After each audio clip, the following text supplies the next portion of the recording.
মৰমৰ ছাত্ৰ ছাত্ৰীসকল, মোৰ ইউটিউব চেনেল এম সলিউশ্যনলৈ স্বাগতম তোমালোকক। মই আজি দশম শ্ৰেণীৰ 5 নম্বৰ অধ্যায়ৰ 5.2 এক্সাৰচাইজৰ কুৱেশ্যন নম্বৰ 7টো ছল্ভ কৰি দি আছোঁ। আশা কৰোঁ তোমালোকে শিকিব পাৰিবা। এই অংকটো ইম্পৰ্টেণ্ট আছে, অহা 2026 ফাইনেলৰ কাৰণে এইটো মই ইম্পৰ্টেণ্ট বুলি ভাবোঁ। এতিয়া মই কুৱেশ্যনটো পঢ়ি আছোঁ। এটা সমান্তৰ প্ৰগতিৰ 11তম পদটো 38 আৰু 16তম পদটো 73 হ'লে ইয়াৰ 31তম পদটো নিৰ্ণয় কৰা। তাৰমানে এই এপিটোত যিমানটা পদ আছে সেই পদবিলাকৰ পৰা 11তম পদটো লৈছে আৰু 16তম পদটো লৈছে। ইয়াৰ পিছত তোমালোকক 31তম পদটো উলিয়াবৰ কাৰণে দিয়া হৈছে।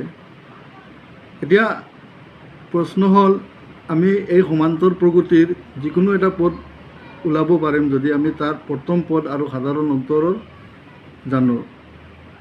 গতিকে মই অংকটো সলিউশ্যন কৰি দি আছোঁ, তোমালোকে ভালদৰে চাবা। অলপ দীঘল হ'ব, ধৈৰ্য সহকাৰে সেইটো তোমালোকে চাবা।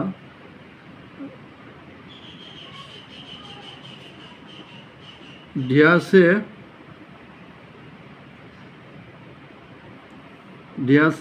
11তম পদ। 11তম পদক আমি এনেদৰে লিখি লওঁ, A11 = 38। ঠিক আছে। এতিয়া 11তম পদক আমি আমাৰ যিটো সূত্ৰ আছে, সূত্ৰটো হ'ল কি, nতম পদৰ সংখ্যাটো হৈছে an = a + n - 1 × d। ইয়াত এনে পদৰ সংখ্যা বুজাইছে, n মানে ইয়াত কিমান 11, a + n ৰ ঠাইত আমি 11 বহুৱাম।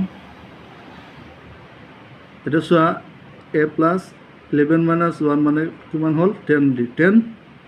গতিকে ইয়াক আমি চমুকৈ a11 ৰ ঠাইত আমি ইয়াক লিখিম এনেদৰে a + 10d = 38।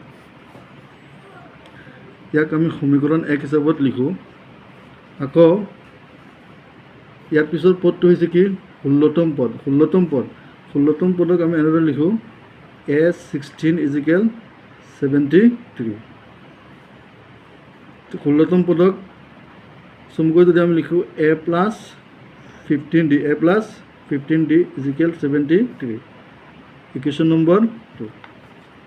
এতিয়া ইয়াৰ পৰা আমি দি উলিয়াব পাৰিম 2 নম্বৰ আৰু 1 নম্বৰ সমীকৰণখিনি আমি উপনয়ন কৰি লওঁ।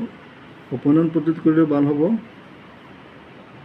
2 নম্বৰ বিয়োগ 1 নম্বৰ, 2 নম্বৰ বিয়োগ 1 নম্বৰ। ইয়াত চোৱা তোমালোকে, ইয়াত এটা a আছে আৰু ইয়াত এটা a আছে। যেতিয়া আমি বিয়োগ কৰিম এই a খিনি কেঞ্চেল হৈ যাব। 15টা d পৰা 10টা d যদি আমি বিয়োগ কৰোঁ, 15টাৰ পৰা 10টা, কেইটা থাকিব, 5টা d। এতিয়া ইয়াৰ সোঁফালৰ পৰা 73 আৰু ইয়াত সংখ্যা কি আছে 38। 73 পৰা 38 আমি মাইনাছ কৰি লওঁ। 73 - 38, ইয়াৰ পৰা 1 আনিলে 13, 13ৰ পৰা 8 গ'লে কিমান থাকিব 5, 6ৰ পৰা 3 গ'লে থাকিব কিমান 35। 5টা d সমান কিমান 35। এতিয়া 5টো আমি পক্ষান্তৰ কৰি লওঁ, ইফালে গ'লে এইটো হৰণ হ'ব, 25ক 5ৰে ভাগ হ'ব, 5 35 যাব কেইবাৰ 7 বাৰ, কেইবাৰ যাব 7 বাৰ। ডিৰ মান ওলাই পৰিল, ডিৰ মান ওলোৱাৰ পিছত এতিয়া আমি এৰ সন্ধানত যাব লাগিব, এ বিচাৰিব লাগিব। এতিয়া ডিৰ মান 1 নম্বৰ অথবা 2 নম্বৰ যিকোনো এটা সমীকৰণত বহুৱাই দিলে, পাতি দিলে আমি সহজে এৰ মান পাই যাম। মই ইয়াত সমীকৰণ 1টো বাছনি কৰিছোঁ।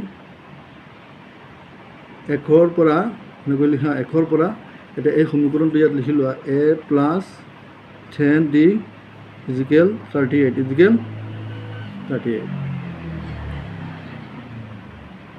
a + 10। ডিৰ ভেলু কিমান আছে, ইয়াত ডিৰ ভেলু আমি পাইছোঁ 7টো আমি ইয়াত বহুৱাই দিছোঁ = 38।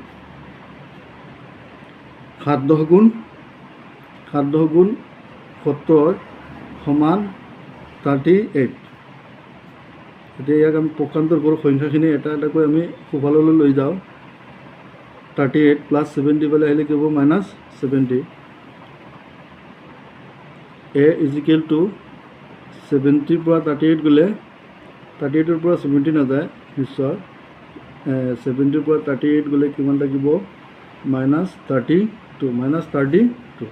ইয়াত মাইনাছ চিনটো আমি প্ৰথমতে বহাব লাগিব কাৰণ 70ৰ আগৰ যিটো চাইন আছে এইটো মাইনাছ এইটো ডাঙৰ হৈ আছে এতিয়া এ আৰু ডি ওলোৱাৰ পিছত এই প্ৰগতিৰ আমি যিকোনো এটা পদ উলিয়াব পাৰিম আমাৰ পৰা বিচাৰিছে 31তম পদটো এতিয়া আমি 31তম পদটো এনেদৰে লিখিম a31 is equal a plus 30 d